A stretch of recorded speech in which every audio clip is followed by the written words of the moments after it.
ரொம்ப ஹாப்பியாக இருக்குங்க பாருங்கள். தூக்கவே முடியலை. அப்பா 7-8 கிலோ இருக்கும் கத்திரிக்காய். செம ஹாப்பி. எங்கே பாருங்கள், கொஞ்சம் பச்சை மிளகாய், நேற்றைக்கு கொஞ்சம் வெண்டைக்காய் எடுத்தேன். இவ்வளோ வெண்டைக்காய், பூக்கள் கொஞ்சம் அறுவடை பண்ணியிருக்கேன். Good morning friends, how are you? இன்றைக்கி இங்கே சென்னையில் மழை, ஊர்லேயும் கொஞ்சம் புயல் மழையெல்லாம் வருதுன்னு தான் சொன்னாங்க. அதுலேயும் நான் இன்றைக்கி இன்ட்ரெஸ்ட்டாக ஒரு வீடியோ உங்களுக்கு காமிக்கிறேன். இது செம மழைக்கு ஹாப்பியாக இருக்கும். இந்த வீடியோ ஸ்கிப் பண்ணாமல் பாருங்கள் ஃப்ரெண்ட்ஸ். ஒவ்வொரு செடியிலையும் நிறைய காய்கள் தான் இருக்குது. இது வரி கத்திரிக்காய் இருக்குல்ல, இது பல்லாவரம் ஃப்ரைடே மார்க்கெட்டில் வாங்கி நட்டது. இது எப்படி வருமோ, காய் எப்படி இருக்குமோன்னு தெரியாமல் சும்மா வேண்டா வரப்போட நட்டு வச்சு அந்த கத்திரி செடி தான் இருக்குது. சூப்பராக வருது. இது இன்னும் ஒரு வெரைட்டி பாருங்க. இந்த பர்பிள் வரி கத்திரிக்காய் ஒரு செடியிலே நிறையவே இருக்குது. ஒரு 3 வெரைட்டி பார்த்திங்களா. இது எங்கள் ஊர் கத்திரிக்காய். பாருங்கள் எவ்வளோ பெருசாக இருக்குது பாருங்கள். இதோட 4வது ஆச்சு. 5வது இது பியூராக பச்சை கத்திரிக்காய் செடி. ஏற்கனவே நம்ம பார்த்தது தான். இது 6வது பாருங்கள். பச்சையில் கொஞ்சம் இந்த வயலட் கலர் கோட் நிறையவே இருக்குது. இங்கே பாருங்கள், இதெல்லாம் தானாக அதுவாக ஒரு நிறத்தை மாற்றினது.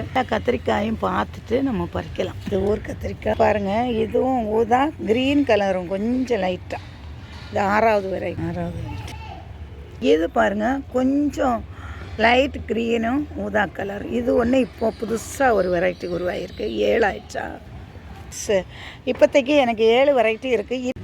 பச்சை மிளகு எனக்கு 3 வெரைட்டி இருக்குது. இந்த மிளகாய் நம்ம சென்னையில் இது கிடைக்காது, எங்கள் ஊரில் தான் இது கிடைக்கும். நான் எப்படியோ விதைகள் போட்டு ஒன்று முளைச்சி வந்து இதை நான் மறுபடியும் விதைக்கு போட்டிருக்கேன். இது ஒரு மிளகாய். இருக்கிறது எல்லாமே இந்த தடவை குண்டு மிளகாய் தான். நீட்ட மிளகாய் லாஸ்ட் இயர் இருந்து. நீட்டு மிளகாவும் நமக்கு இருக்கும். இந்த தடவை இந்த குண்டு மிளகாய் தான் நிறைய இருக்குது. இது ஒரு வெரைட்டி நிறைய எடுத்து வச்சேன். இதோட மிளகாய்க்கு எனக்கு பஞ்சமே இல்லை. கத்திரிக்காய் மிளகாய் இருந்தாலே போதும், நமக்கு சமையலுக்கு எல்லாமே சூப்பராக இருக்கும். இந்த பீர்க்கங்காயை கட் பண்ணி எடுப்போம். கத்திரிக்காயெல்லாம் பார்த்துட்டிங்க. இப்போ அது ஒன்று அறுவடை பண்ணி எடுப்போம். பாருங்கள் எவ்வளோ பெருசாக இருக்குது. செடி எப்போவுமே வெள்ளைப்பூச்சி தாக்குதல் இருக்கும். என்னால் நான் இந்த பெரிய ட்ரம்மில் வச்சுருக்கனால அது மீறி பூச்சி தாக்குதல் இருந்தாலும் எனக்கு காய் நிறையவே கொடுத்துட்ருக்கு.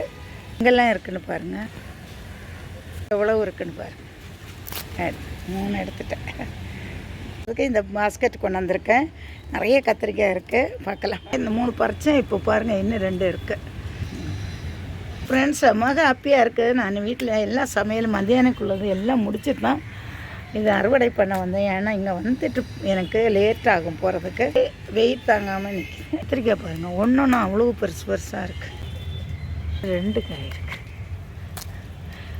பறிக்கிறது சிசர்ஸ் எல்லாம் யூஸ் பண்ண வேண்டாம், தானே ஒரு நேக்காக எடுத்தா. சின்ன செடியிலே 2 இருக்குது. இதை ஒன்று எடுத்துக்கிறேன்.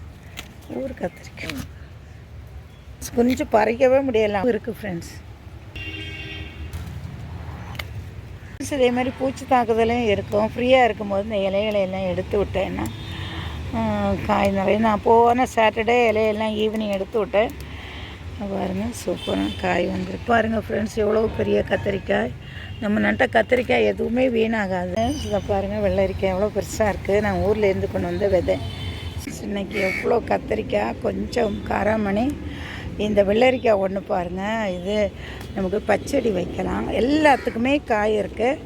பச்சை மிளகாய் இருக்குது பாருங்கள், பீர்க்கங்காய், வெண்டைக்காய், தேவையான அளவுக்கு பச்சை மிளகாய் இவ்வளோ அறுவடை பண்ணியிருக்கேன். நமக்கு தேவைக்கு பூ ஜாதி எல்லாம் நான் ஃப்ரெண்ட்ஸ் நிறைய பேர் யூடியூப்பில் மழையில் உரம் போட வேணான்னு சொல்லுவாங்க. ஆனால் மழை டைமில் போடாமல் அதுக்கு முன்னாடி கொஞ்சம் செடி காஞ்சது மாதிரி இருக்கும் எல்லாம். அப்போ நீங்கள் போட்டு விட்டிங்கன்னா சூப்பராக மழை வந்ததும் காய்கள் எங்கே தான் எப்படி தான் காய்க்குதுன்னு தெரியாது. நானும் போன வாரம் காயெல்லாம் அறுவடை பண்ணிட்டு உரங்க போட்டு நல்லா கிளறி மண்ணும் தண்ணியும் ஊற்றி விட்டேன். இப்போ நான் பறிக்கும் போகிற இந்த வாரம் எவ்வளோ 8-9 கிலோவுக்கு மேலே காய் கிடச்சிருக்கு. அதே மாதிரி நீங்கள் மழைக்கு முன்னாடியே இந்த உரங்கள் போட்டு ஊற்றிங்கன்னா மழை வந்த உடனே என்ன செய்யும், அந்த வேர்கள் எடுத்து சூப்பராக காய்கள் கொடுக்கும். தேங்க்யூ.